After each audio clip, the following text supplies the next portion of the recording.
Oh, hey guys, how we doing? My name is Houston. This is my dad. This is Dean. What's up, everybody? The microphone is blocking your. Microphone. It's blocking your mouth. It's blocking my mouth.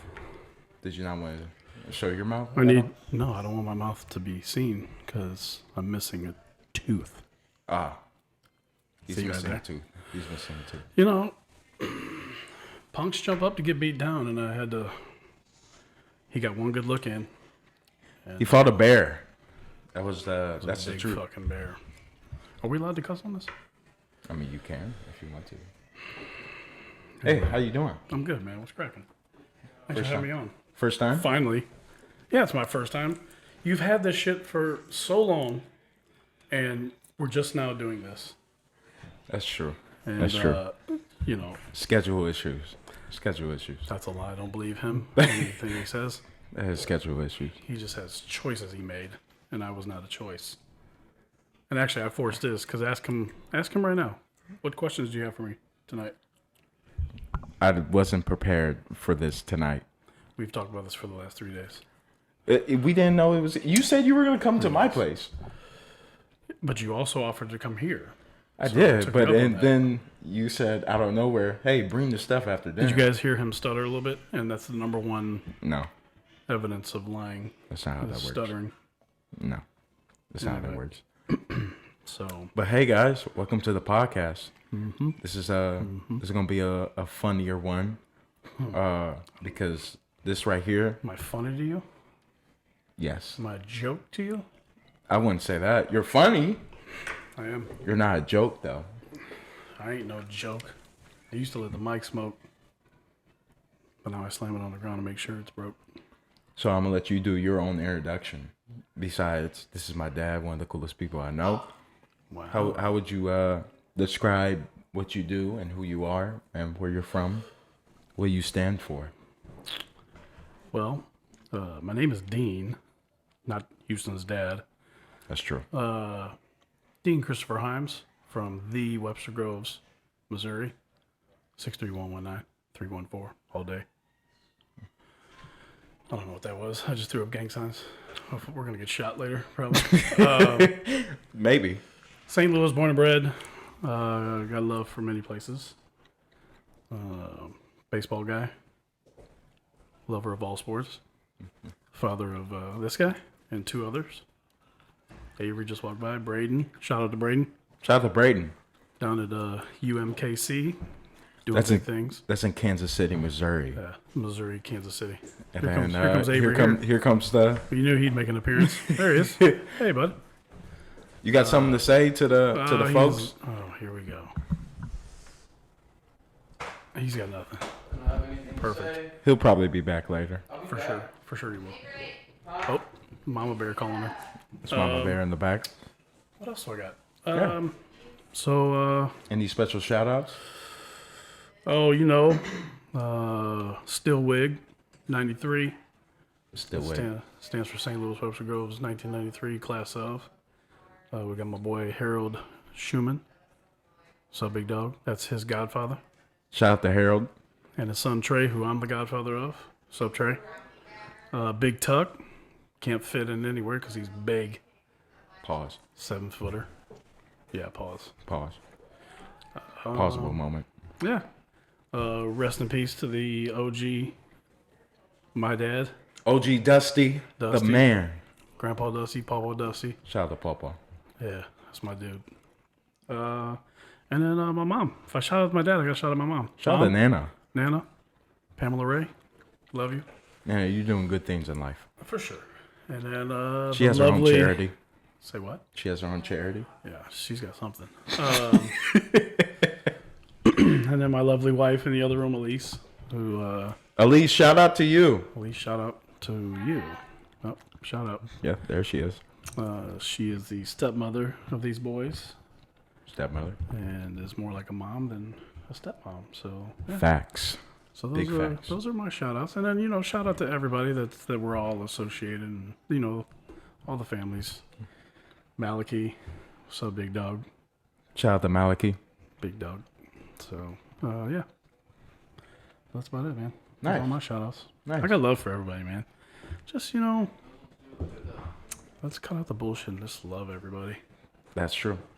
That's what we need to do. That's what we need to do. You see, So, see how I got Beats and you got aftermarket, whatever those are? this is an illusion. No, The it's Beats not. are just No, it's not. hide the same headphones. I'm just that much gangster than Because you. his ears are weird. His ears are My weird. ears. So they There's a D in ears now. My ears are weird. So see, he doesn't see stuttering again, lying.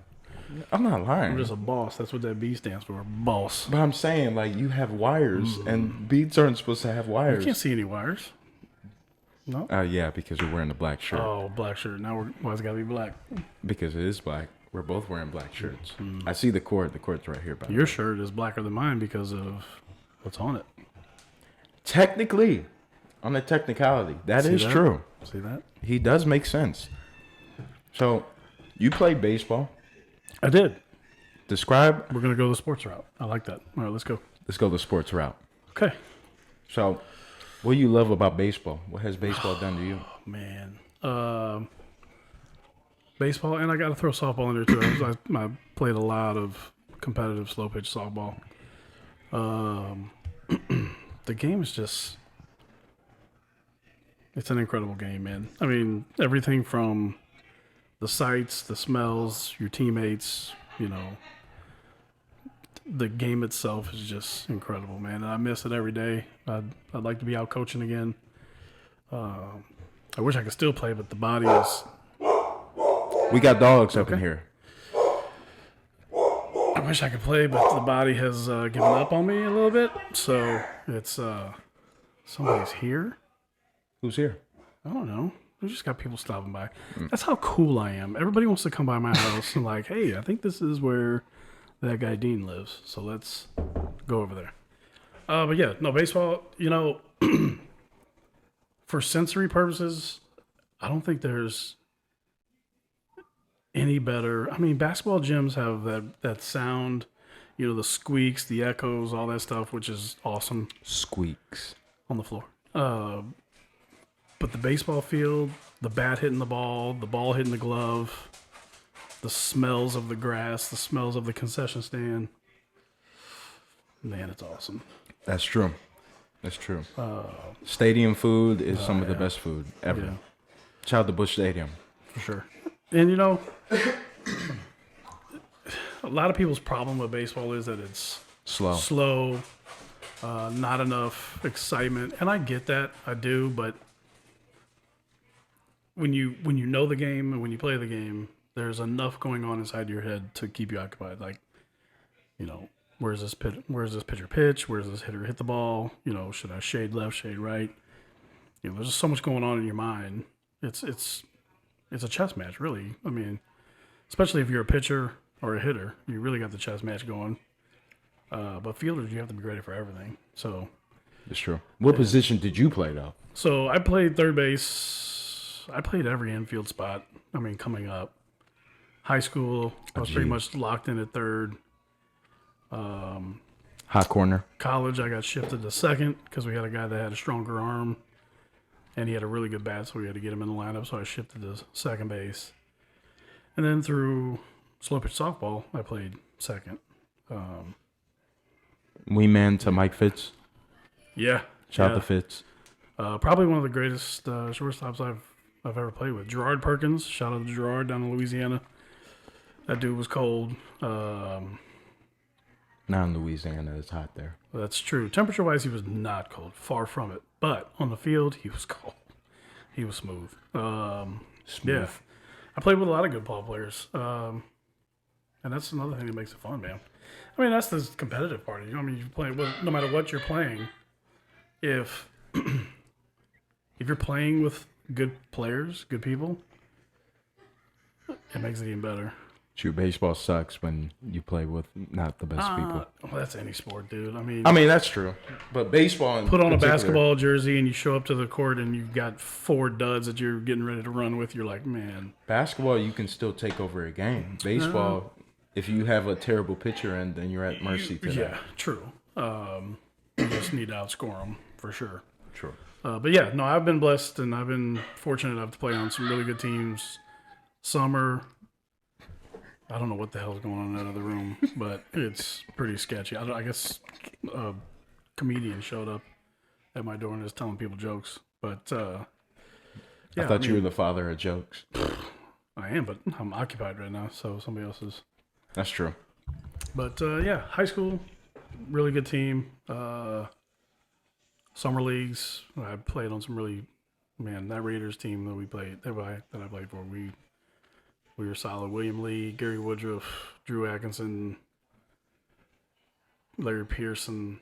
Everybody got drafted. Dude, we had stud. Well, yeah, to the Army. That was no, nobody was that good. But we played against guys that got drafted. But yeah, shout out to Gary for this lovely house we have now. Yeah, you guys can't see it, but the kitchen, brand new kitchen is right there. The kitchen is crazy. This is the new dining room. The kitchen is literally built different. It was completely gutted down to the studs, and he did everything. So Gary Woodruff, right field, catcher, batted ninth because he, with the bat. He'll even tell you that, so I'm not really joning on him. But with the hammer and the nails and the screw gun, he's pretty phenomenal. Hey, let's give it up to Gary. Yeah. Big shout out to Gary. Yeah, and his dad was the coach. So, yeah, shout out to Mr. Woodruff. So, but yeah. So I mean, I was fast for my size. I've always been thick, big boned. THICC. Yeah. Difference. But I was fast for my size. Just ask anybody. But I wasn't fast enough to play the outfield. So I just manned the infield, and I took. Yeah, he played outfield because he's skinny and tall and can run fast. Who cares? But yeah, and I took pride in defense because it was a different game back then when I was playing. It wasn't home runs or strikeouts like it is now. It was, load up and just explode. It was situational hitting, all that stuff. So I took pride in my defense. I think that's why my body is giving up on me now because I dove everywhere. I tried to get to every ball. That I could get to. But But that was your grandpa, man, and he was my coach, my dad. He instilled like, get it, go get it, take that hit away. Know where you're gonna do with the ball, know what you're gonna do when the ball's hit to you, and I put a box around me. I was like, anything comes in this box. That's what she said. Yeah, you go get it, and I did. So. But yeah, and it's funny because I had highlight reel plays, high school, college, but me and Fitz, we put on a show. That is true. I have when witnesses. We played. I mean, you don't see too many double plays turned in slow pitch softball, and we averaged one, maybe two a game, and that's unheard of in slow pitch. But we were just filthy. We were nasty. Quick question. Yeah. And I'm gonna put the echo on for this one. Echo. Who is the greatest baseball player of all time? Even though that's a hard question. Super hard question. Gun to my head, have to choose. I feel like I know who you pick. Oh man, it's too tough. You can't do that. She's probably on TikTok. Right, she chooses now to do that while we're on this. Usually she's asleep by now, folks. God bless it. My favorite or the best to ever do it? I feel like I know who your favorite is. Who's my favorite? Tony Gwynn? Yeah, absolutely, 100%. Do it. Tony Gwynn was just, rest in peace, Tony Gwynn. Tony Gwynn was incredible. Efficient. His batting average through the roof. He hit for power. He hit for average. Okay, the answer's been given. Tony Gwynn, yeah, his approach to the game, his approach to hitting, his approach to everything was just on another level. Just look at his career stats, and you'll see It is kind of insane. he's incredible. Is he like a 320 all time? I don't. It's over 300, which is insanely impressive. Yeah. And he wasn't a liability on defense. He became a coach later, and at the college level. So I Shout out to mean, Tony. he knows what he's doing. So, but yeah, rest in peace to him. If Shohei Ohtani can continue to do both, I think he'll be in the conversation for greatest ever. Is that your answer? Shohei Ohtani. There we go. That's all I needed. Yeah, but I mean, his teammate Mookie Betts is just a phenom. Mike Trout was too. Yeah, but Mike Trout gets played injured. one position. Mookie Betts has played right, left, center, He's at shortstop now. and now he's at shortstop when he was supposed to play second base. So not only do you make a transition from Who's at shortstop? outfield Lux, or Gavin Lux, and he's just not cutting it. So not only do you transition from outfield to infield, which it's difficult. Yes. You get it into the is. mindset of, okay, I got to play second base, and I'm going to embrace this decision, embrace this move, and I'm going to go kill it like Mookie Betts does. Then midway through, they're like, shortstop been cutting it, so we're going to move you over. Huh, okay. So now I have a longer throw to first base. I have to go, my range has to be much more insane. Captain of the infield. Yeah. I mean, he's a leader already. Yeah. I mean, I don't think anybody, to me, and you know I'm a Yankee fan, Yankees and Cardinals all day, nobody should ever have the moniker of captain anymore after Jeter retired. Shout out to Derek. Derek Jeter was just, Big Yankees fans over my here. God. I mean, he was just so Don't mind the fun to watch. Diamondbacks. It just matches the fit. 2001. I mean, whatever. Matches the fit. Yeah. But, yeah. I mean, yeah. But then you say Derek Jeter, but you also got to say Ozzie Smith, because as a St. Louis kid who loves the Cardinals and the Yankees, True. okay, so let me ask you a question, since you know a little bit about baseball, and I'll give you my answer afterwards.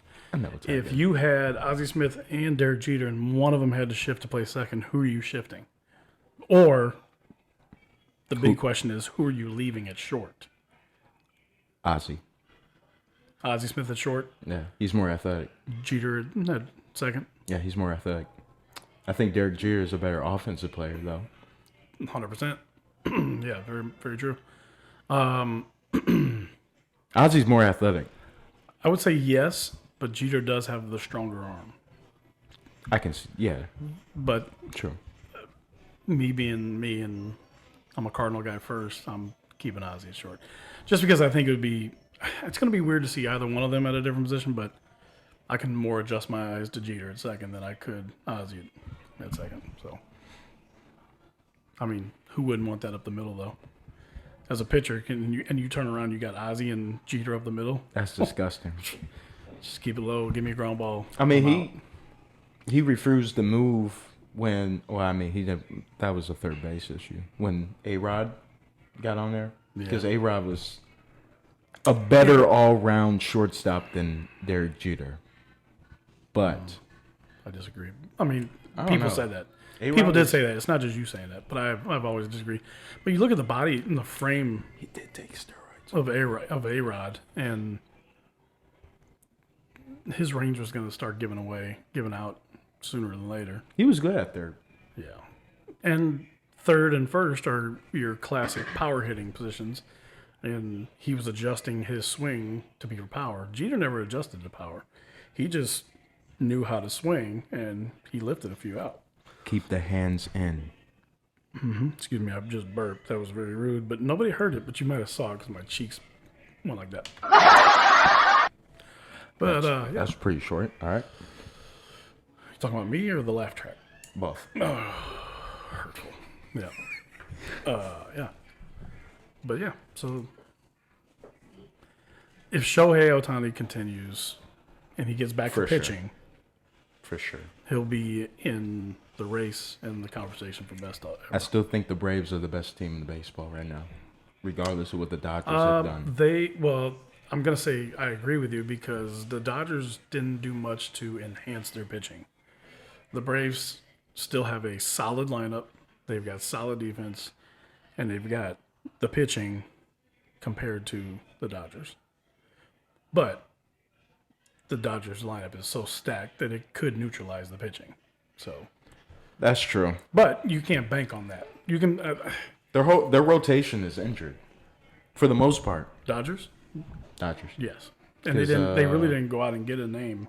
They went and got. They got Glasnow. Sorry if I mispronounced. Walker Buehler, when he comes back, he's a monster. True. So they're hoping Kershaw. that those guys are going to return to. Well, Kershaw just. He's still got a lot of I'm change. surprised the Cardinals don't try and sign Kershaw since he's old. We're trying for the St. Louis Cardinal retirement community. I tried to stay away from the rants, but here they come. Man. Here they come. I'm just dreaded. this I'm is allowing them. Cardinal fans. Cardinal fans, do not get your hopes up. This year is already shit. And it's going to remain there because we didn't do anything to address anything that we should have done to address the pitching. Yeah, sure, Mo. I went and got pitching. You went and got pitchers, but you didn't get the pitching that we needed. Yeah, they're pretty old. I don't know if you know this. Shout out to Sonny, though. That was a good pickup. True, but now he's hurt with an injury that he's had several times in the past. Oh, I didn't know that. Yeah, he blew his hamstring. Wow. And he's questionable for opening day, opening week, opening month. Who knows? Well, nice. And guess what? We don't need As soon as you had to do that now. Yeah, I just noticed. Unprofessional. Yeah, sorry. You're gonna get a bad Yelp review. Well, there's a lot of wires going on here, so. Okay. Yelp. Yeah, this Yelp review for this podcast is gonna go 1 star. Sonny Gray's hurt, and then of course Mozeliak hit us with the "Be patient, Cardinal fans. We're gonna work it out." No, you're not. God bless it. I mean, just 100% every day. Whenever I hear Mozeliak's name, I want it. If we say Mozeliak, you press that button. All right, got you. Yeah. Or DeWitt. If we say DeWitt or Mozeliak, can I carry that around with me? But anyway, God, they're terrible. They're terrible. They're terrible. And St. Louis and St. Louis fans and this organization deserve more. We have the best fans of all time, and I'm a Yankees fan. Everybody says that. Everybody says that, and it's true that we do. And because we could suck and they still come to the games. oh my gosh, yeah. And if It's we such a would nice do, environment. if we could just pull an Oakland A's fan base and not show up to games, they might get the picture. But I don't know. It's sad because our division is winnable every year.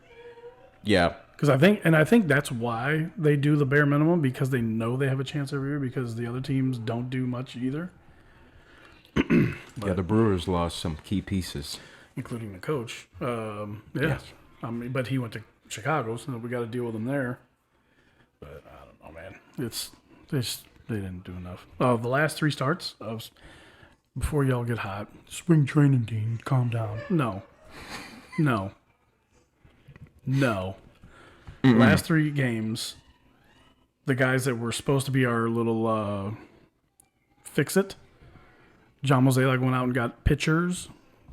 Lance Lynn. Lance Lynn. Gibson. And then Steven Matz, who's supposed to, we had him for the last couple of years. He's supposed to, step up into a big role. The last 3 games in spring training, both of them only lasted 2 innings. Probably were only going to pitch 2 innings anyway. But all 3 of them gave up 4 runs. That's not what you need. That's not what you can do as your starting pitcher. We're in the NL. We have to face the Dodgers, the Braves, the Phillies. Mm-hmm. The Marlins are getting better. Yeah. Who else? There's some powerhouses, and maybe that's their thinking. But if you're gonna, Padres are still decent. Yeah, and maybe that's what they're thinking. We can't compete with those guys, so why go out and spend money? Well, you're never going to be able to compete with those guys until you spend money and until you bolster your lineup. I honestly feel like our lineup is strong enough to compete and win the NL Central. Our defense, same way. But all that is moot if you don't have pitching. If your pitchers are giving up 6 runs, Last season matter. should prove it. It's just Last season should prove it. well. Here's my prediction. You ready? Let's put some kind of reverb on this. And you guys can. Would you like a deep voice? Lock this in. Deep voice reverb. D voice at the end. Got you. So Okay. give me a cue. Yeah. So I like that. The Cardinals, if we continue in the direction we are right now, The direction. we are going to have a subpar record at the All-Star break. Boo. And at that moment, we will trade away Arenado, Goldschmidt, probably Sonny Gray as well if he's having a decent year and somebody wants him. That's a contender. And they're going to blow it all up. But before they do that, they're going to fire Marmol. See, the front office has set this up. We're going to shit the bed, but then we're going to blame Marmol and we're going to fire him. Because then that's the front office doing something about it. When really, He could be on to something. they could have done something about it this past season, this off season, and got the pitching that we needed. But they didn't. So once they blow it all up, we will finish. Deep voice. In last place again. Boo. That's just my opinion. Yeah. So I hope that doesn't happen. It's set up for that to happen. It's set up for them to, because we have to rely on Michaelis and Matz and Gibson. Lance Lynn and Gibson were number 1 and number 2 last year in home runs given up. I knew about Lynn. Gibson was number 2, and we got both of them. Nice. And proudly, Mozeliak didn't work.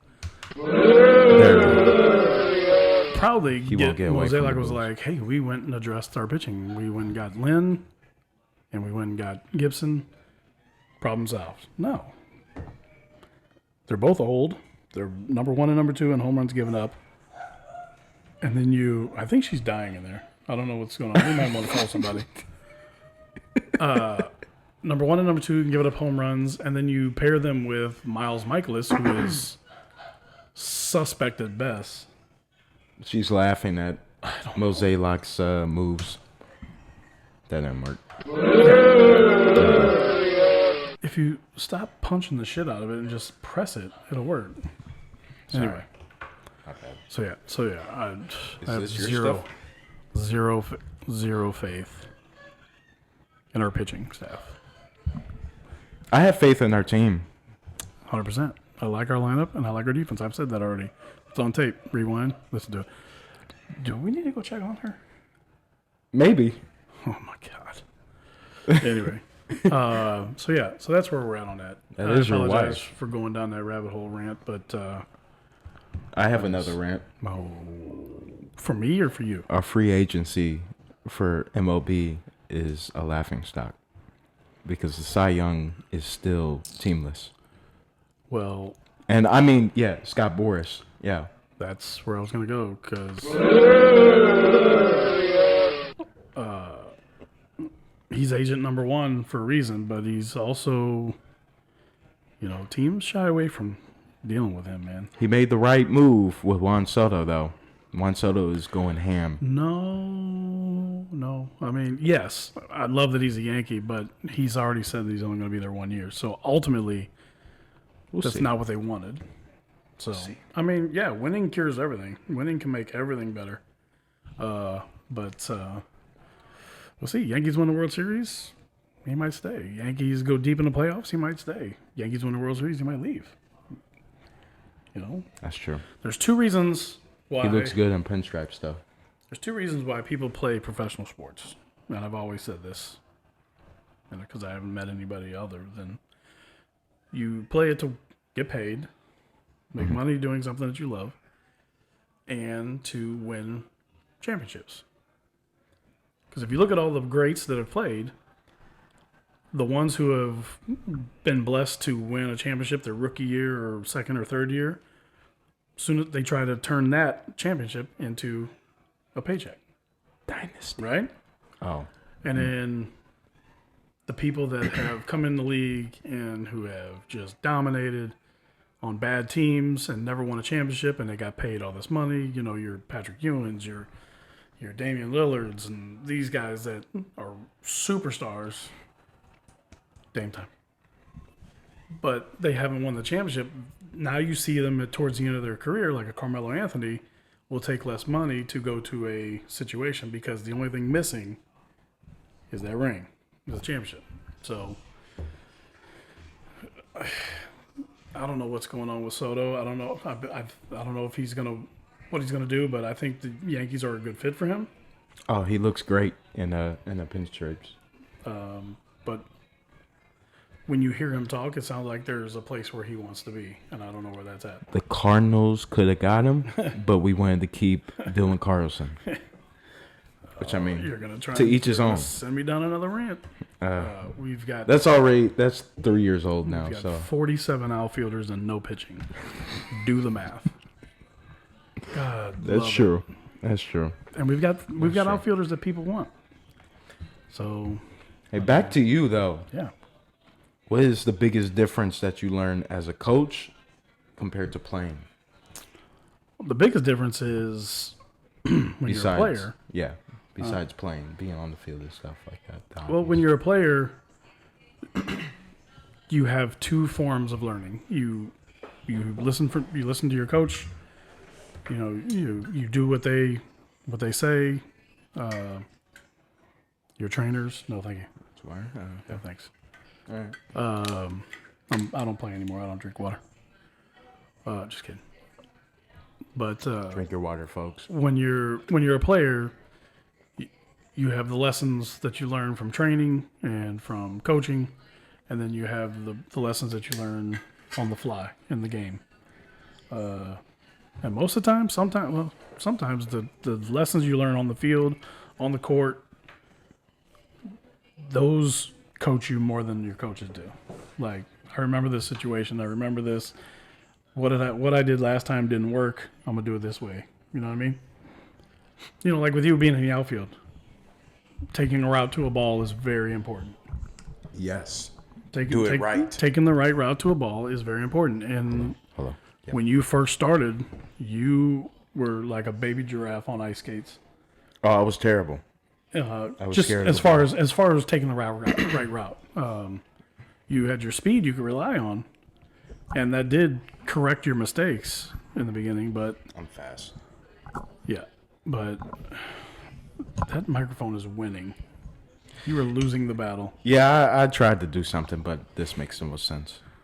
This is first time, guys. Sorry. Oh, Anyway, I'm still learning. This equipment, at least. Travel equipment.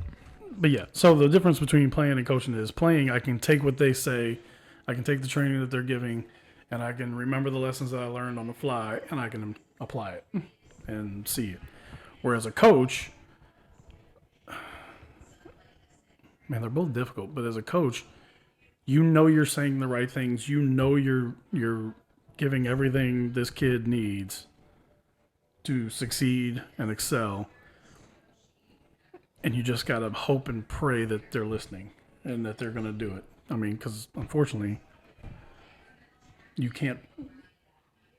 Pop used to say you can lead a horse to water, but you can't make them drink. Mm-hmm. And that is huge in coaching because I can give you everything you need to run the right route on a fly ball in the gap and to know what to do with it when you get the ball because of the situation.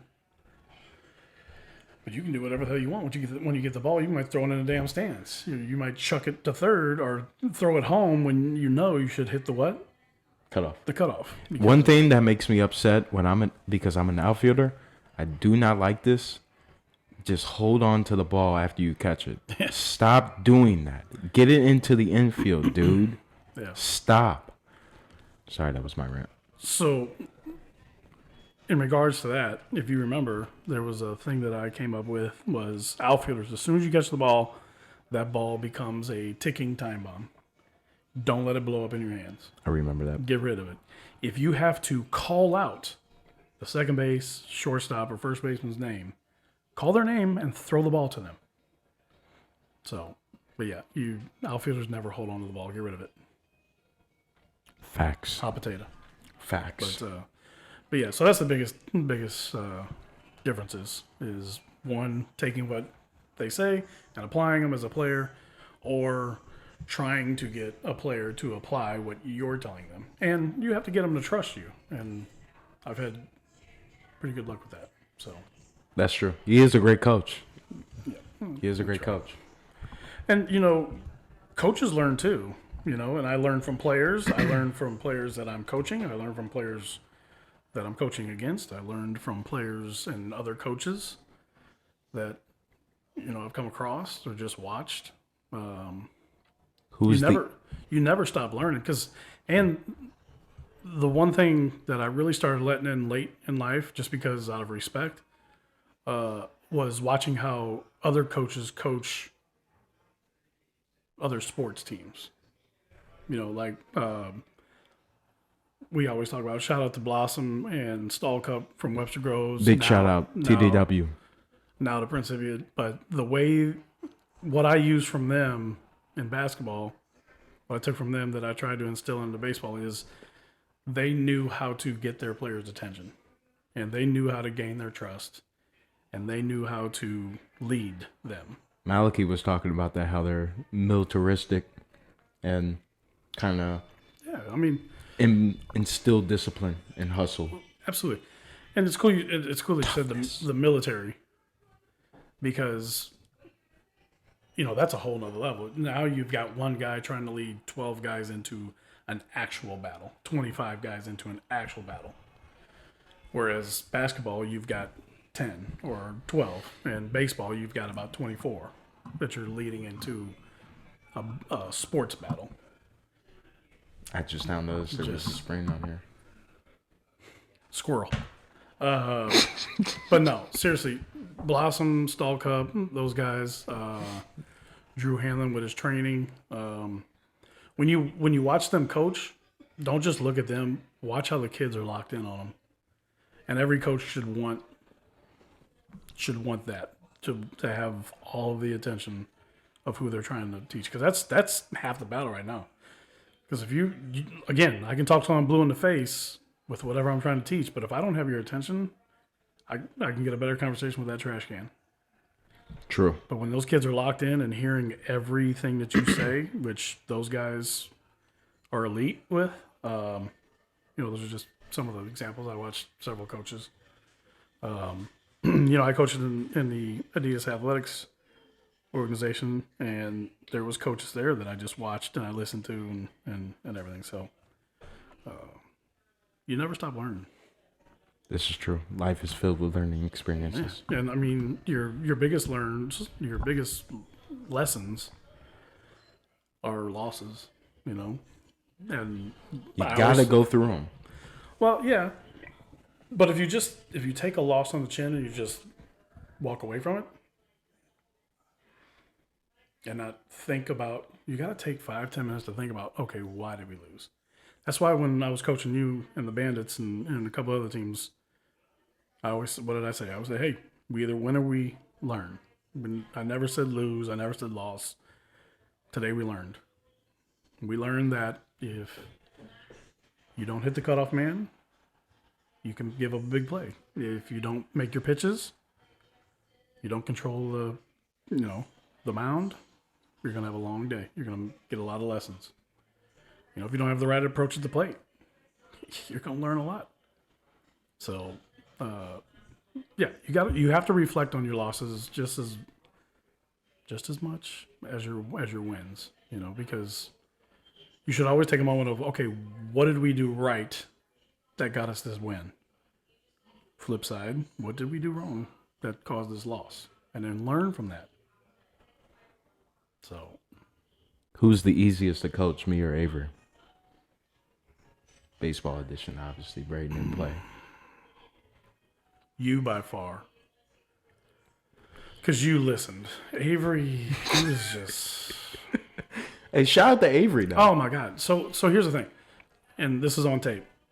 If I had Avery's tenacity and skill set, like just raw skill set, and I could mesh him with you and your ability to listen, learn, and the way y'all went, I mean, it would be the perfect player. I've said that hundreds of times. Because Avery at 12 was better baseball-wise than you at 12. I do agree. And so on and so forth. But because he was so good at certain things, parents, other kids filled his head with it. So then he became, hot shot. And he didn't, like I said, there's always room to learn, always room to improve and grow. He thought that he already hit that limit and he was like, I'm the shit. No, you're not. Avery is pretty good. He was pretty good. But if he was so great, he would have been a two-way player in college. And Yeah. he could have been if he would have listened to his coach, coaches, because several of us tried to get him. But the reason why he became a PO, for those that don't know, that means pitcher only in college, is because he didn't hit very well. And it was a combination of him not hitting very well and the game changing to where singles are kind of like meh, and it was all about the doubles, triples, and home runs. It was hit for power. You know, some coaches actually would rather have you strike out, which is just odd to me. I don't know what that is. But we're just going to keep talking until the house explodes. But Is the AC on or something? I don't know. I just lifted my arm up, my shirt came up, my stomach was showing. Anyway. But yeah, no, if Avery was the shit, he would have been a two-way player in college, but he wasn't because he didn't listen and he didn't put together the hitting. His on-base percentage was through the roof because he had a great eye, but walks, they weren't celebrated like doubles and home runs and all that, which is just bull crap. I'm very old school in that sense. Anything that puts a man on base and that can move the runners is a positive thing in my life. Yes. If it's a single, a walk, reached on air, a wild pitch, whatever, those are all positive things that can happen for your team. And when coaches start losing sight of those things and they just want doubles, triples, and home runs, that's when the game's going to not go in a good direction. I think that's because in entertainment and financial reasons for that, because nobody wants to see, at least regular fans don't want to see singles and stuff like that, which they don't understand the game like we do. Exactly. They want to make it more entertaining. They want to make it more fun for the people that are paying, and I get that, but don't break down the integrity of the game in doing so. Facts. I'd rather have empty stadiums with good baseball than packed stadiums and shit baseball. Facts. Give me the sacrifice bunt. Give me the squeeze play. Give me the double steal. I don't like the Astros, but they play that way. That's why Give me the small ball. they're always a good team, regardless of cheating. And Give me the stolen. You know? Give me the stolen bases where there's two guys on one team battling for, most stolen bases. Give me all that, man. Let's put pressure on that pitcher. Let's put pressure on the defense and let's make them work. Because when you play to swing for the fences when you got two strikes on you, I mean, I think you're giving the majority of your power to the defense and the pitching. True. Especially if you as a hitter has a weakness. Like if you just can't lay off that low outside pitch, and he knows that, the pitcher knows that, he's going to paint that all day, and you're going to miss it all day, and we're going to be out of that inning. What was my biggest issue? I'm all for feedback now that I don't play anymore. As a parent, this is hard to say, but you were worried about validation way too much. You were worried about being validated by me. You were worried about being validated by my dad, Papa. I do agree. And you were worried about being validated by your coaches. Instead of just going out, relaxing, turn your brain off and play. Not so much, not to the point where you don't give a shit. Not like that, but like I can't focus on them right now. That's where you should have been. You should have been like, I can't worry about how dad's going to feel. I can't worry about... Because when you would make a play, good or bad, you would immediately look at us. You can't do that. That was your biggest thing. And I think that's what really held you back, because you were always worried about what we, and when I say we, it's me, Papa, and your coach, were thinking. And the reason why that made it so worse is because you were always in a battle for a spot, I feel like. Like with Fambon, they had 5 outfielders, so you were always battling, which is normal. Harris Stowe, the same way. You were in a battle. Yeah, especially at Stowe. Yeah. And so two-part. That's your biggest. The other thing was your hitting. You had to become better hitting. Again, it's the change in the game. Excuse me. We just ate Longhorn. Shout out to Longhorn. My high school years were my prime in hitting. I was hitting pretty well. And then senior year, something happened. Well, 2 things. One, you're facing better pitching. College and all that. I changed my stance, too. I don't know what You changed your stance a lot. Because here's the thing. That's a I didn't change move. it until senior year. I don't know why I did that. I still don't know. You're probably influenced by somebody else. That's another weakness for you in life, not just baseball. You were easily influenced by I'm others. sovereign now. No, yeah, See, this is the shit that you needed to be then. You would have been a stud baseball player if you were at this level where you are right now. True.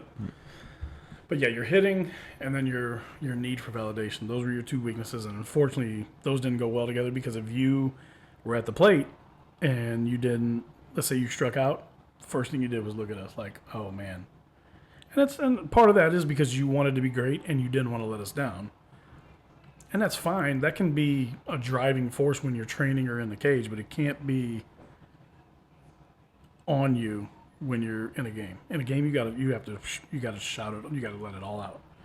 You gotta just block it all, and you just gotta focus. It's a battle between you and the pitcher, and then in the field, it's you taking away hits. That's it. So, but yeah, I think to me, towards the end of your career, you didn't have a weakness on defense. Your arm was above average. Your defense was solid. I mean, case in point, that Harris Stowe game when you robbed that home run. I mean, scaled the wall. Dude, that was crazy. That's still a classic moment in my mind. I still got the pictures. Did you hear about the entire he climbed game? the wall and he took that home run away. Did you hear about the whole game? Dude, I was making plays left and right. Well, yeah. There was 2 plays that I missed that I could have got. One was a foul ball. I could have got it over the wall, but I didn't do it because it was brick and I didn't want to hurt myself. And then there was a diving play. It clipped my glove. Yeah. And then I slipped and fell. And I reached out on the ground and I still caught it. Yeah.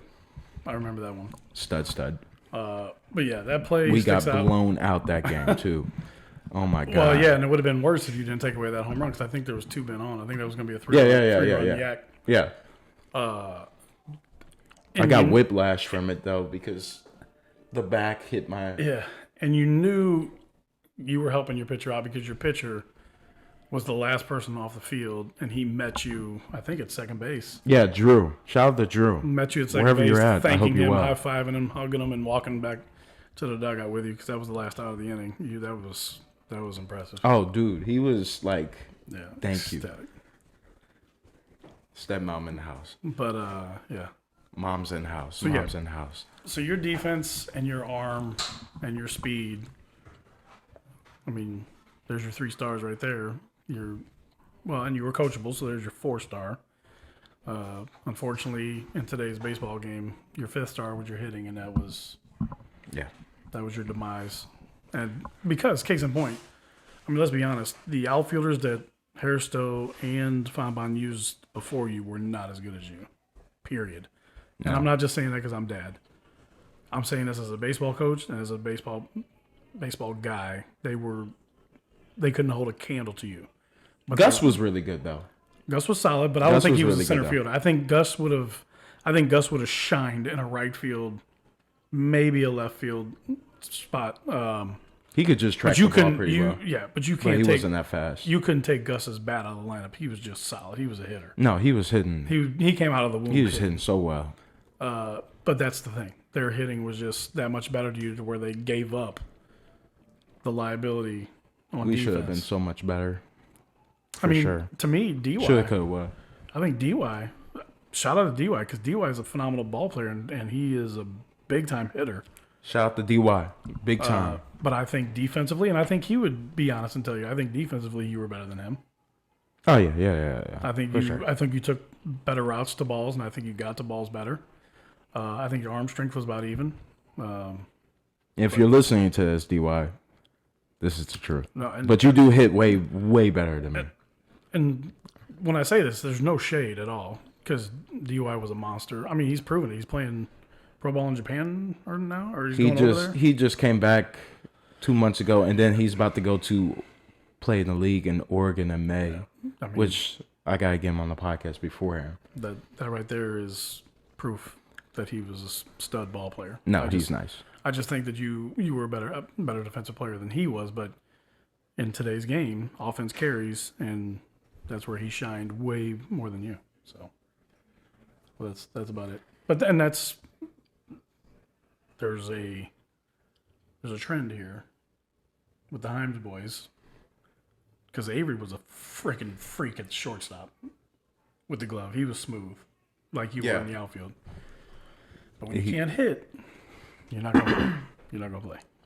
He just had the pitching side that you didn't, and that's why he was able to play a little bit longer or whatever. So Let's get mystic psychology. How can baseball help evolution of a consciousness? How can it be a medium to help the world, to change the world? well, Because this is a global game. true. So individually, maybe I'm right, maybe I'm wrong. I'm really not a spiritual guy, but I'll try to tiptoe on this line here. Individually, everything that I said were my reasons for loving the game. If people could find those same loves, then it's, to me, being on a field is like being in a zen. Like I loved being on the infield dirt or on a grass infield.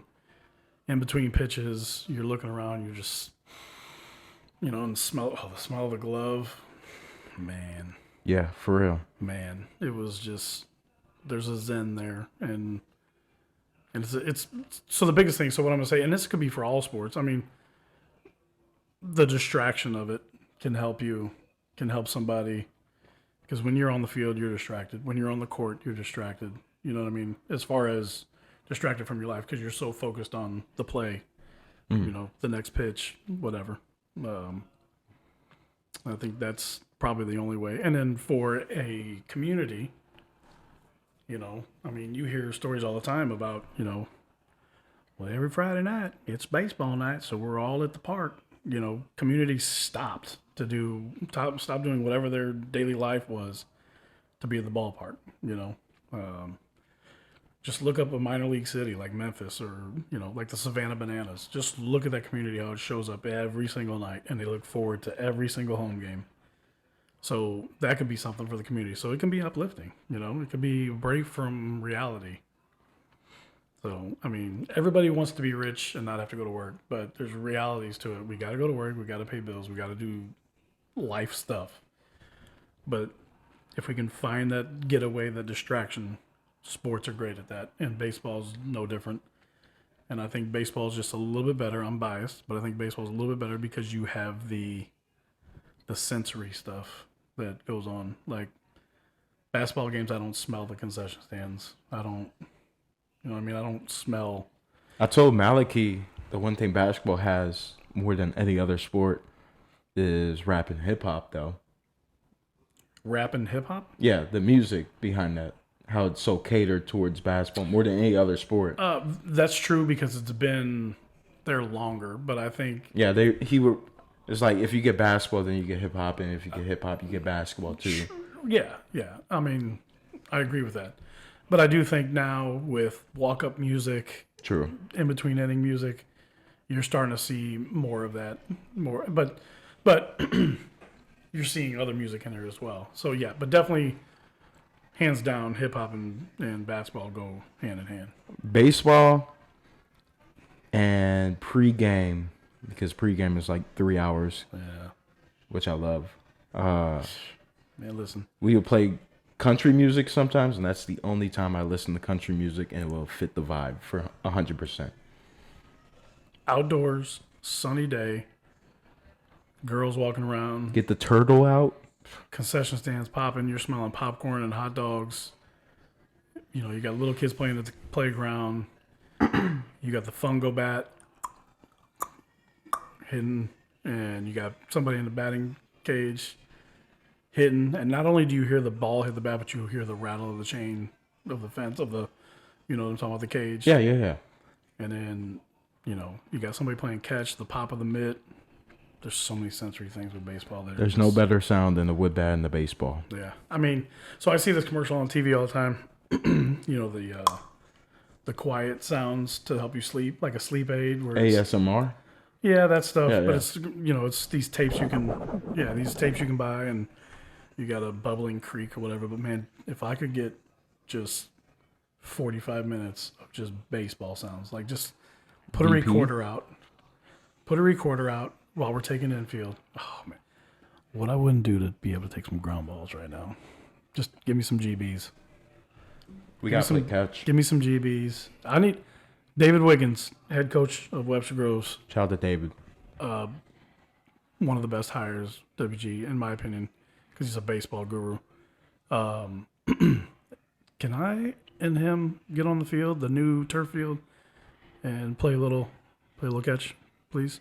It's like Field of Dreams. I've been a big advocate of the turf field, and now we got it, and it's gorgeous. And we just need to play a little catch, if that's all right. Can I have a catch, like on Field of Dreams? But yeah, so... Is it play catch or have a catch? This is an important question. It's wherever you were raised. So certain areas, it's have a catch, and certain areas, it's play catch. Play catch. I grew up playing catch. Play catch. Yeah. Have a catch just sounds... Yep. But Along I the lines of understand. Field of Dreams, if I could play catch one more time with Pop, that would be cool. Shout out to Popo. One of the GOATs. Yeah. If not the GOAT. Yeah. But that ASMR, whatever that stands for. If I could have 45 minutes on a loop of just baseball sounds. You know what I mean? Yes. I loved infield outfield drills as a player and just as much as a coach. Ha, I live for that. And I was blessed with a good enough arm to where I could throw batting practice pretty much for hours. And I love that too. It was okay. Yeah. He hated it because I always... It was too high. It was up in the zone. For me, at least. So this guy, who we just said had trouble hitting, and that's why he didn't go very far, would critique how we threw batting practice as if the pitcher in the game is just going to throw cheese balls down the middle for him. I put it high, I put it low, I put it outside, I put it inside, I put it I'm down not the looking middle. for it. That's fine. But I told you when curveballs were coming. That's fine. The curveballs are fine. I'm talking about the high fastballs that Out of 45 you tend to pitches, do a lot. Out of 45, 50 pitches each time that I would throw him, maybe 3 of them were high. That's not how that works. He's so full of shit. No, we can get Avery. Avery would say the same thing. That's because you guys always want to blame other people for your failures. No. 100%. No. 100. No. We're going to keep it real unless we're talking about them. Then we're going to sugarcoat everything. No. I know I stuck at hitting at a certain point. Yeah. Yeah, it wasn't that good, but You did. thank you. I appreciate that. Because you didn't fucking hit in the damn batting cage when I was throwing batting practice. Okay. Everybody loved my batting practice pitching except for my 2 sons who both struggled hitting. So, of course, it's going to be my fault or the umpire's fault. No, I hate blaming the umpire. When I coach, I tell him all the time, I'm like, bro, no matter what the umpire, no matter how horrible or how good he is, that is one facet of the game that you cannot control. Unless if it's Angel Hernandez, then you can body slam him. But if it's not him, then like, bro, we got to deal with it. Here's what I'll say about officiating in general, and that includes umpires. First and foremost, they've got a tough job. Did you want the reverb? Not yet. Okay, not yet. They have a very tough job. They're appreciated. As much as they might not feel it, they're appreciated because without them, we can't have a game. And that's what we want more than anything is a game. We want our guys to play against their guys, square it up. Let's see who's better. If you don't have umpires or you don't have officials, there's no legal game. So we need you. We need them. And there's two parts to this. First part, the training of these officials, the training of these umpires, I think need to be a little more in depth. I think they need to go a little bit deeper. Maybe pay them a little more. I don't know the scale. I've never been an umpire, but we need better people that are more trained with the rules of whatever game we're talking about. Did you know Trevor's Misha certified? I didn't. Shout out to Trevor. Sub D. Because then give them all the tools to call the game correctly. And then the second part of that is, of that number one, is there's got to be checks and balances. There's got to be some kind of, these umpires need to be graded just as much as me when I'm at work, you when you're at work. You know, they're there to provide a lawyer type, you know, Switzerland, you know, approach. Grade the game, call the game, call whatever, and it's supposed to be not geared for anybody. It's got to be right, as best as possible. We're humans. The human eye is going to play tricks. You're going to have mistakes, 100%. But if we train them better, pay them better, and really invest in those umpires and officials, I think we'll get better results from those umpires and officials, because at every level, Pee-wee up to pro, there's problems, period. True. And there's some specific officials and umpires that have been problems.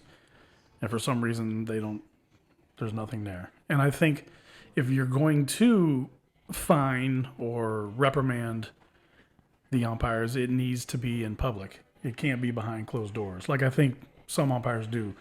Because if my team plays your team, and every time we play, it seems like you're getting the calls and I'm not getting the calls, and then we protest or we do whatever, or we want to hear that umpire A, official A, was reprimanded for the way he officiated our game. Mm-hmm. We don't want to hear that, oh, well, you know, the NBA or the MLB agrees that there was some inconsistencies. We don't want to just hear that, because that doesn't do anything. If we hear that the MLB agrees that there was some inconsistencies, the NFL, the NBA, whatever, agrees that there was inconsistencies, and umpire such and such or official such and such was fined $500, I think that would take some of the anger out of the players when there's blown calls consistently. Yeah, the NBA has a problem with that too. And I think it needs to be made public. I think they're getting reprimanded, but it's behind closed doors. They're probably just getting a phone call like, "Hey man, you missed this call. You missed 20% of your calls. Whatever. Get better, or you're gonna get out." No, that needs to be made public. Like, he was reprimanded. This was his first offense. He or she was reprimanded. I think it needs to be made public, because when a player does something, it is publicly known that he was just fined $100,000. I think the same thing should happen to these umpires, to make them accountable for what they do, because they can control the outcome of a game. Publicly shame them. Not that far, but yes. So then part two is moms, dads, grandpas, grandmas, calm the hell down. These guys are volunteering. They're getting paid, but they don't have to show up. And just because you want little Susie or Bobby to be fantastic and great at the sport, when they make a mistake and the umpire calls them out or the official calls traveling or a foul on them or whatever, it's because they did. It's not always the umpire's fault. Little Bobby, little Susie isn't as good as you think they are. It's the truth. It's the truth. This is very true. And when you get all this wrapped up into one, you got all these people yelling at one official who made the right call, or this one umpire that made the right call, but because it was against Bobby or Sue, Grandma and Grandpa, and yes, my mom and dad are guilty of this. Yeah, Pawpaw, for sure.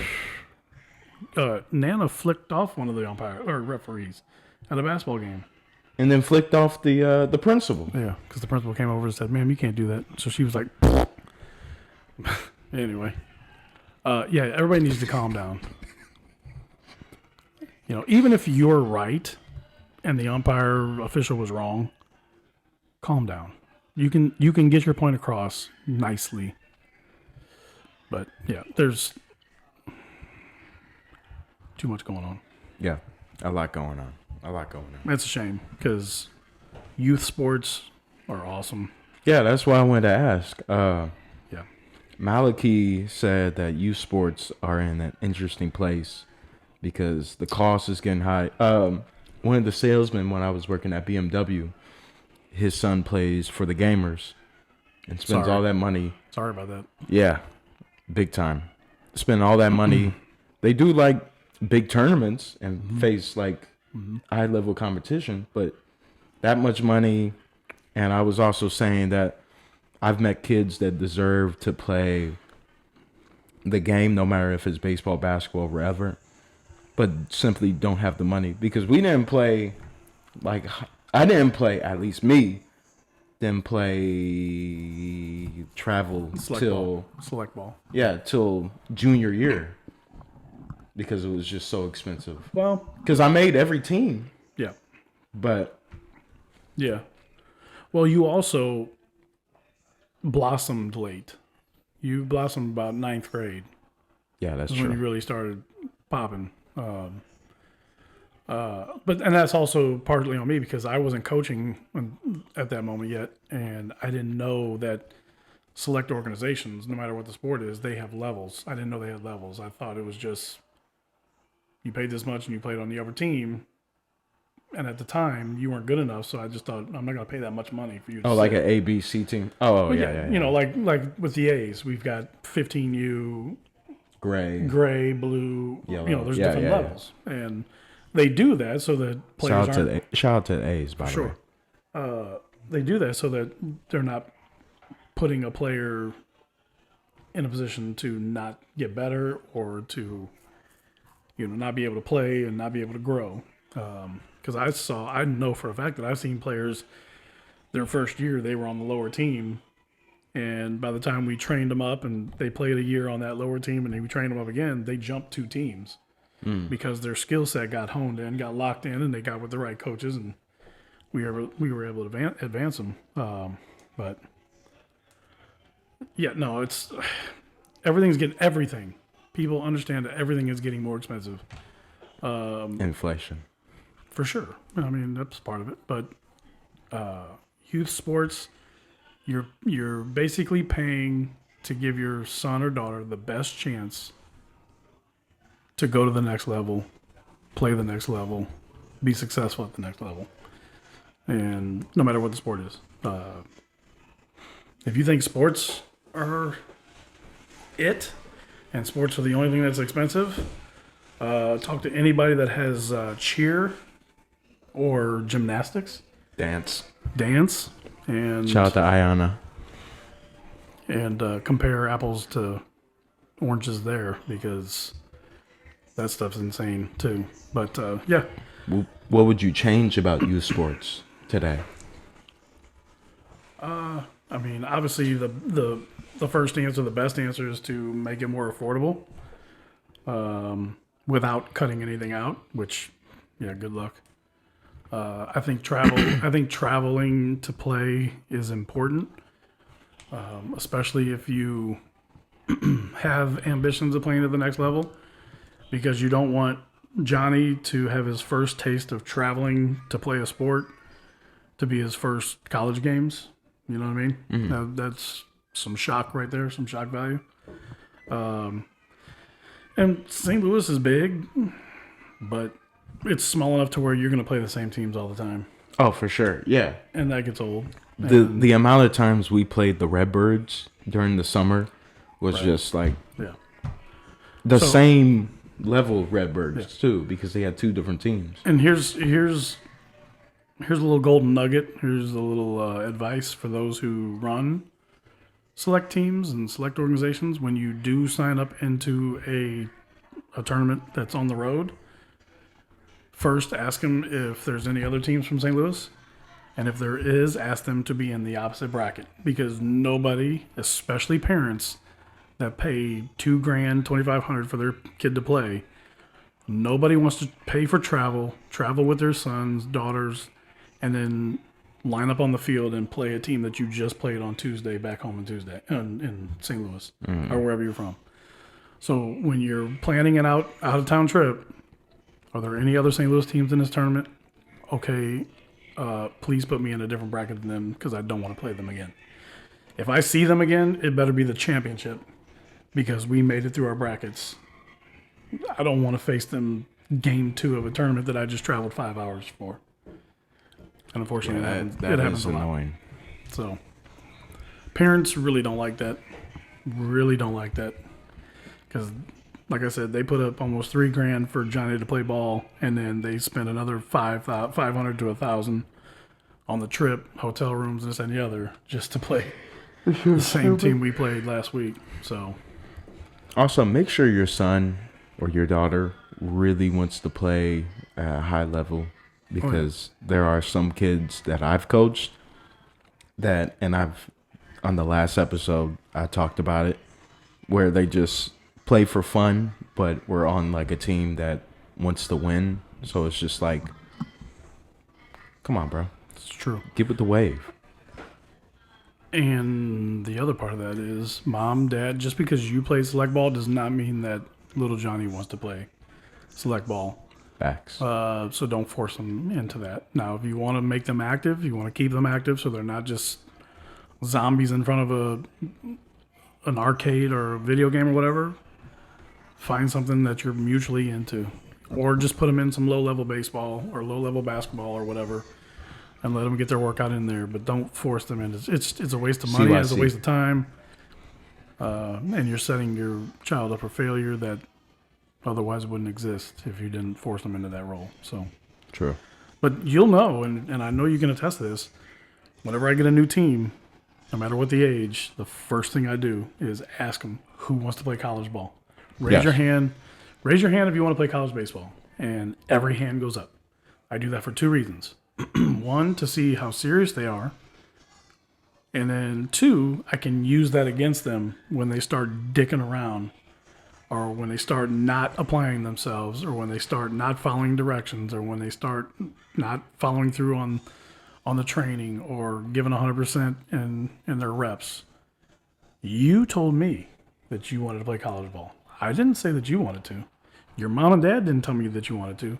You told me you did. So why are we going through the motions and not giving 100%?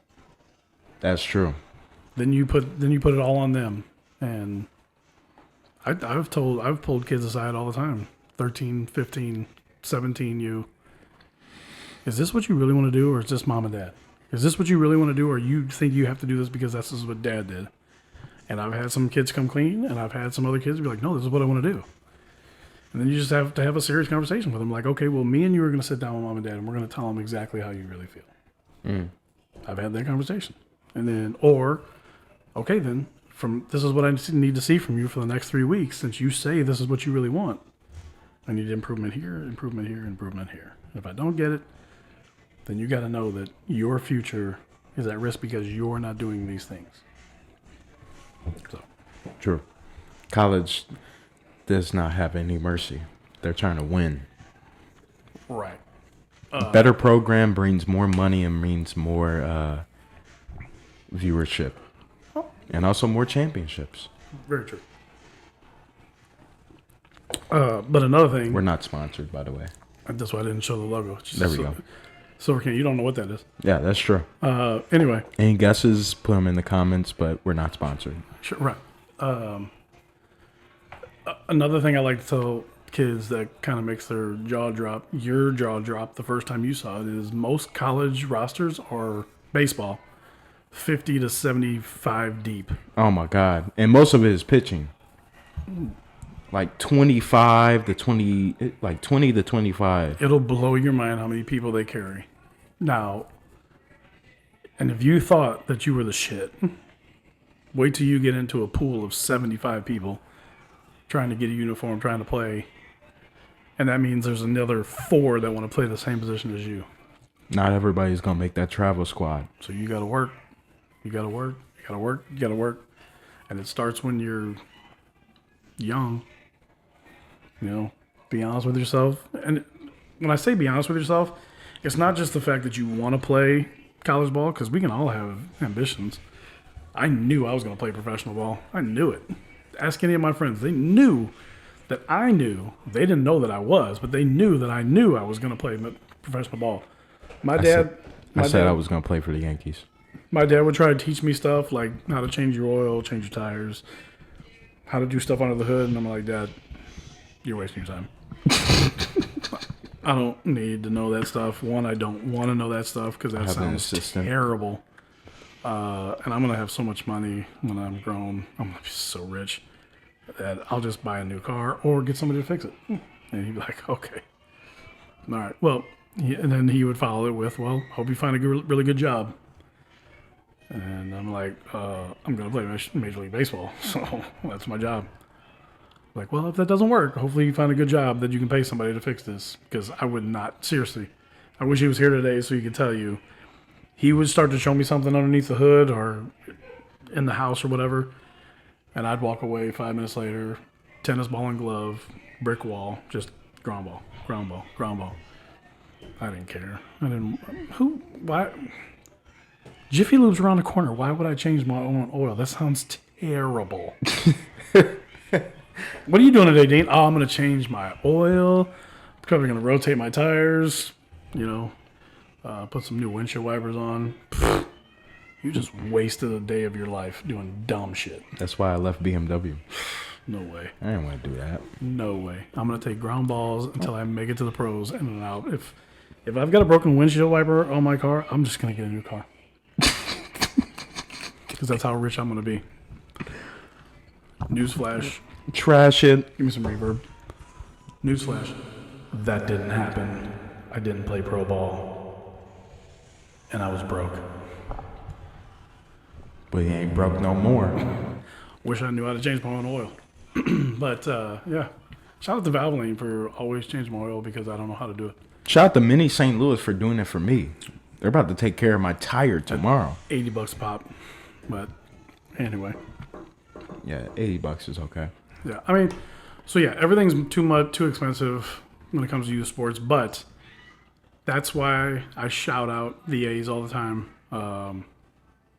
That's why I shout out like organizations like Team Ramey, you know, just organizations like that for whatever sport you need. Do the research, because if you're gonna drop $2,000, if you're gonna drop $3,000, whatever the cost is, make sure it's worth it. And I know for a fact that the A's, Ramey, these different ones, they're giving your kids, your Johnny, your little Susie, everything that they need to advance to the next level. Whether it's training, whether it's the competition that they're playing against, you know, whether it's reps, whatever.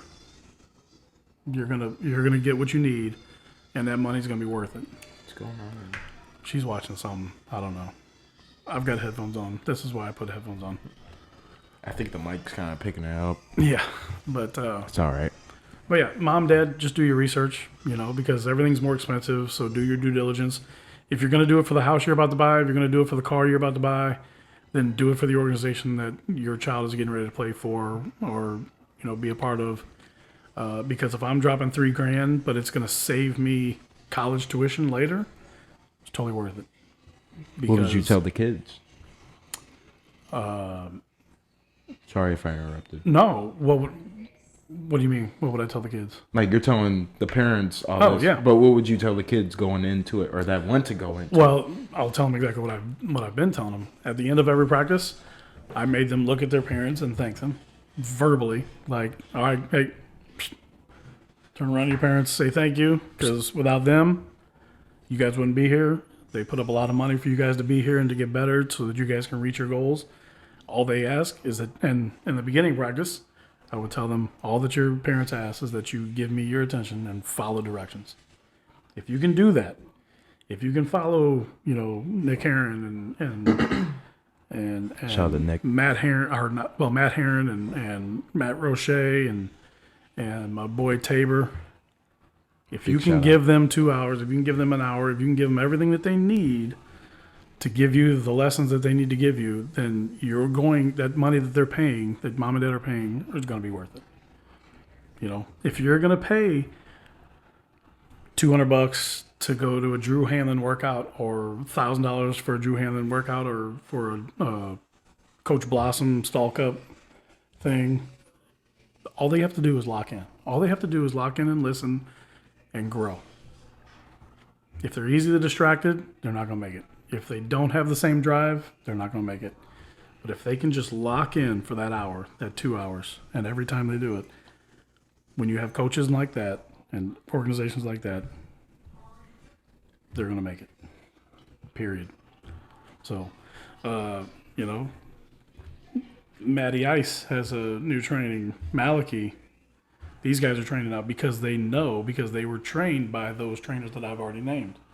So they're going to take everything that they learned from them, all their playing experiences,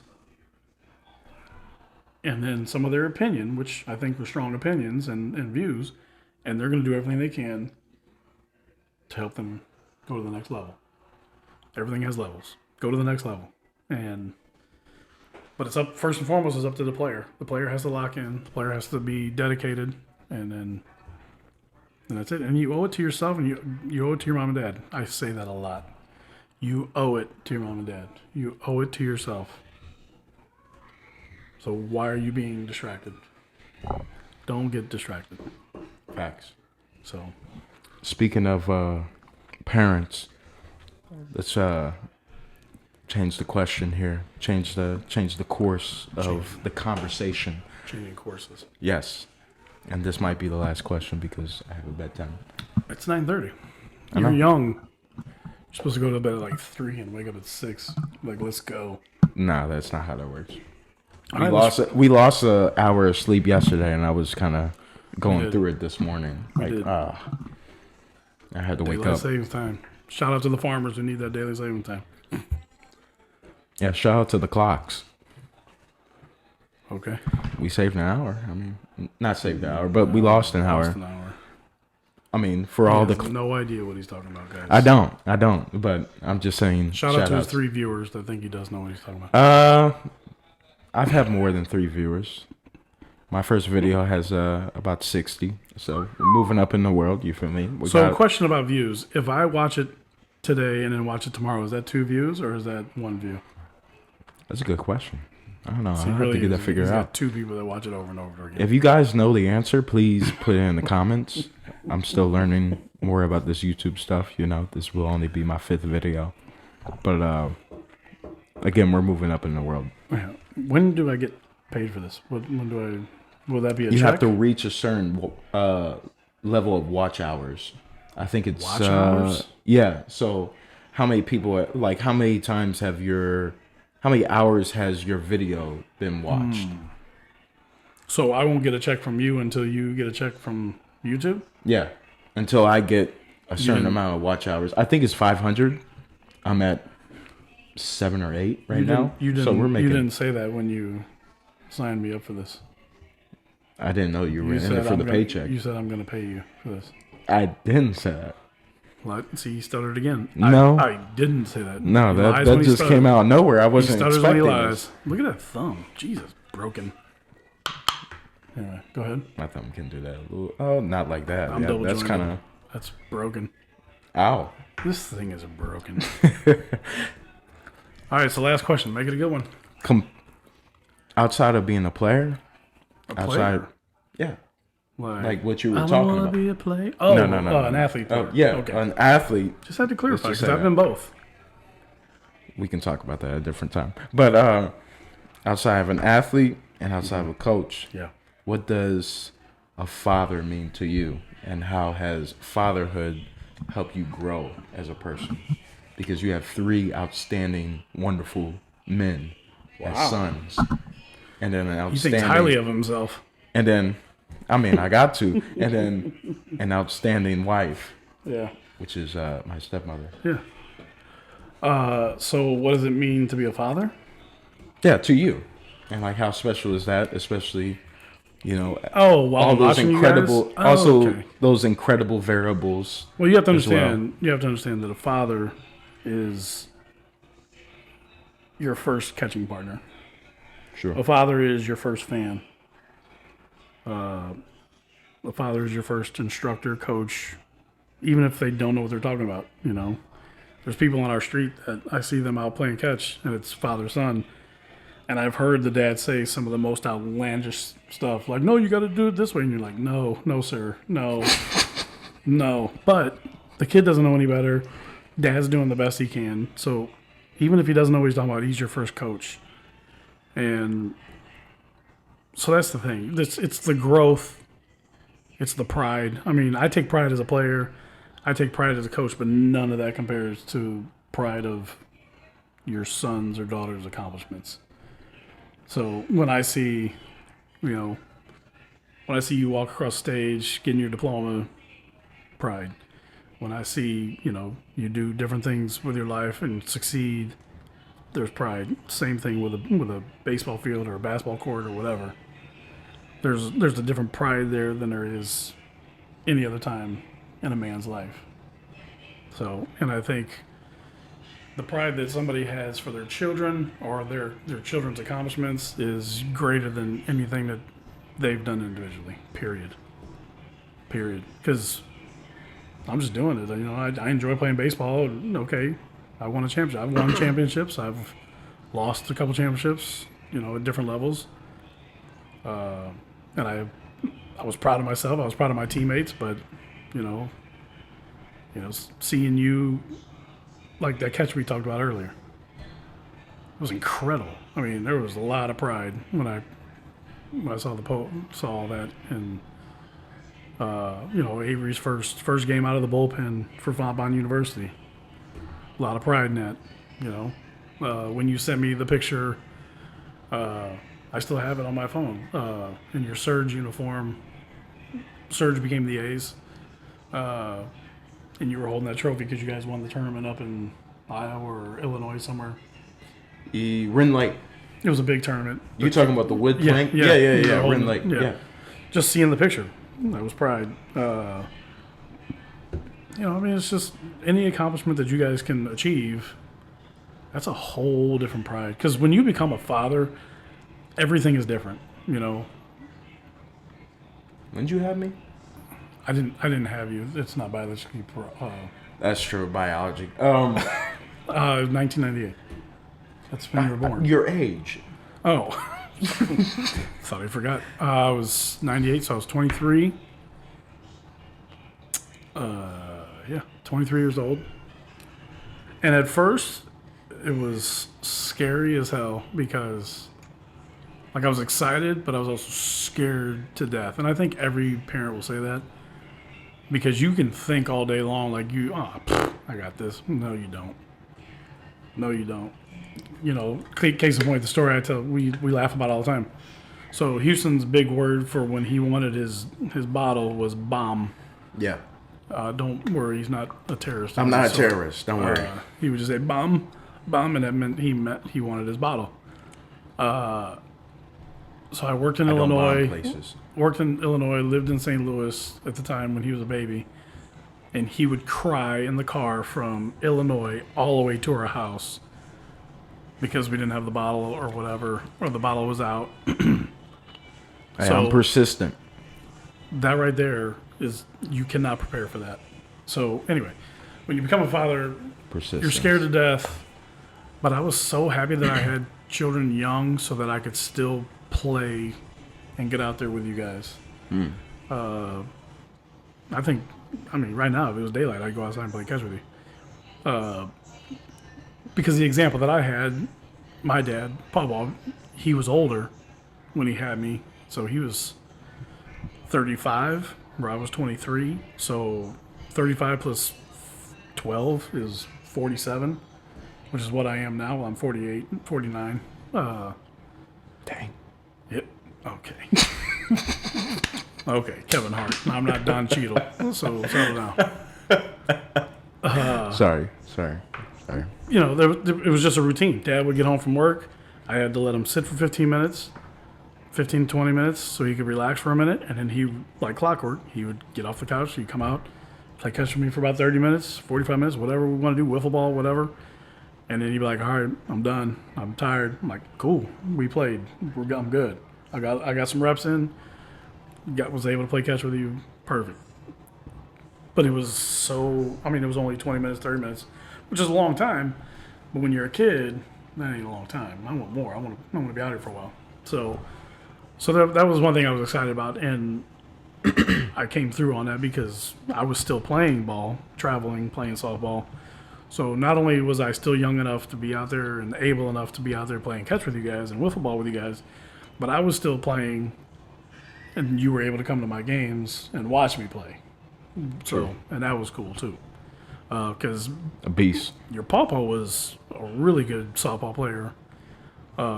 He played third base, but I never saw that because by the time I was old enough, I was probably at the game, but I wasn't paying attention. I was a kid. The only thing I ever saw him do was bowl. Oh yeah, he is a bowling star, by the way. Bowling Hall of Fame. Yeah, I am. He really out here doing his thing. Listen, first and foremost, appreciate it. And yes, Of course. but bowling Hall of Fame is not as prestigious as a Hall of Fame of like baseball, basketball. Still If you crazy. if you shoot certain scores, you're in the Hall of Fame, and I've shot a couple of those scores. But yeah, I am in the Hall of Fame, so whatever. Yeah, yeah. But yeah, so yeah, being a young father, there's definitely some positives, but the sheer terror, especially because we only had one income and it was me. That's tough, but and then that helps. That pride thing that we were just talking about, coming from where we came from, going through what you guys went through. That's another podcast. The pride hits even harder because you guys, I wasn't the only one battling through that. You guys battled through it too. Kids are resilient, first and foremost. But you guys battled through that shit too. And probably looking back on it, it hit you harder now than it did then because you guys were young. But you still had to battle through it, and you did. It didn't become a distraction. It didn't throw you off. You guys still crushed it. So yeah, there's a lot of pride in there. And so everything that you guys do, after handling that, everything you guys do is cake. So I'm just glad you guys are because I give you guys shit all the time, but you guys are pretty freaking awesome. Thanks, man. Love you, dude. Love you too. You're this awesome guy. What would you say to all the fathers out there, though? Sweetheart. Every minute, man, like it's your last. There's a lot of examples of that lately. So every minute as if it was your last, because one of these moments will be. That's harsh, but it's true. So enjoy it. You're going to need time to rest. You're going to need time to relax for a second, but make sure you don't forget what was asked of you before you had to sit down and relax. So whether it's being on a podcast, playing catch, soccer, shooting some baskets, going to the store, do what you got to do because every minute counts. Nice. For sure. Cool. Well. And then just be cool as shit like I am. I should write a book because I'm pretty freaking cool. You should write a book. When you're as cool as I am, Okay, here we go. anything's possible. And when you're cool, like when you're as cool as me, I mean, there's other cool people out there, but I'm just talking about me right now. When you're as cool as me, He doesn't have hair. what? I said you don't have hair though. Like Yeah, mine, but I have a hat on, so it's No- kind of. nobody would pay for that. Well, I mean, since the hat was on, I mean, yeah, I wouldn't either. But when the hat's off and I actually prepare, curls for days. Look how cool I am, man.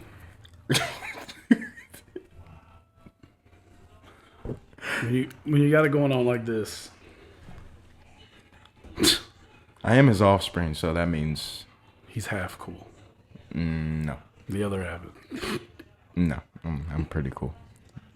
I'm cool, peoples. yes, yeah, you're the cool one. Avery is the fucking nutcase. Yeah, that boy That is dude crazy. is silly. We'll get him on for an episode here That soon. dude is silly. For sure. There's no other way to say it. That dude is silly. And then Braden is the genius. He's the young guru because he is smarter than both of you guys put together. I don't know. And he is funny as well. He is. I don't know. He's smarter. We can test that out. There's only one stat that proves that in his grades, and he's crushed you. My grades have been great You're- until I got to college. Exactly. He's in college and he's in APs and all that, and he's crushing it. So genius.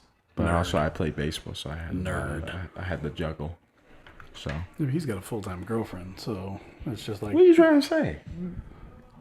you both had something extra at college. See how he took offense to that? Just because you choose to be single. But anyway, I do choose to be single. yeah. But when you're as cool as me, you can't be single because everybody's just, you busy? I ain't busy.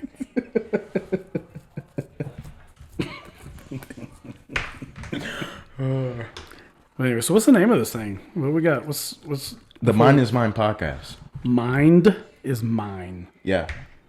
So is my mind yours now? Huh? What? No. Oh, I mean, I usually do the breakdown at Breakdown. the at the end of the podcast, kind of reiterating what Mine is Mine is about. okay. So I mean, that was perfect. Mind You is gave mine. me the stage for that. So Mine is Mine. What we do over here, we give people the opportunity to get their mind back from any other influences, from any temptations, especially in the material realm. Mine is Mine is going to be the leader and is the leader behind the movement and evolution of human consciousness to help change the world and bring everybody together in oneness and find who they truly are from within, beyond the mind, beyond the physical realm, and embody the God that's within us. Short and sweet. That wasn't short. It was sweet. Thanks. That was pretty good. Did you write all that down and like memorize it? No, Scripted? it's just in the head, Off the dome. off the dome. Wow. I do this. Wow. I'm just Did walking. you say- I'm walking the pathless path. Did you say walking a path is path? I'm walking the pathless path. Oh, pathless path. Yeah, Oh, okay. getting mystical.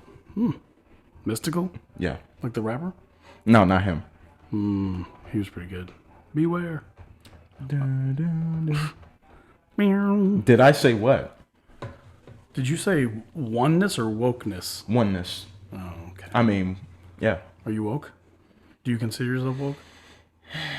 There's many different definitions to very woke. true. There's some gotta be careful with there's this some versions of woke that I don't stand by, but wokeness is the inner awareness of who you are and realizing that the illusion of separation, that all things are the same. Here's my wokeness as we sign off. Shout out to everybody for listening. Peace out. My name is Dean. For sure. This is Houston. Mine This is is me. mine. The only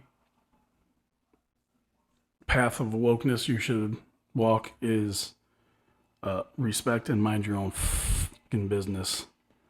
Because when you mind your own business, you ain't worried about other people. Self-knowledge, Because when you self-realization. worry about other people, that's when you get nosy and you become a Karen or a Darren, and then that's when bad things happen. What's wrong with Darren? I know some Darrens. They're cool. Yeah, okay. But Karens, yeah, I understand. don't be that. Don't Mind be your a own Karen. business. Make sure your people, make sure your house is good, and that's all you got to worry about. Go to work, make your money, come home, eat, drink, sleep, have fun. One life to live. Why am I so serious? Facts. Reverb. Why so serious? Mine is mine, everybody. Peace out. Thanks for having me. Yes, sir. Thank you. Thank you for coming. Actually, me coming to your house to do the interview because this is the travel stuff. Yes. So yeah, I usually have a sign Travel in the edition. back. Travel edition. Travel edition. Travel 15 minutes to get here. We had dinner too. And I bought him dinner. So Yeah, that was great. I appreciate that. you're right. All right, man. Cool. Mine is mine. Yeah. Peace. Love you, dude. Hey, love you, man. Thank you for staying after the video.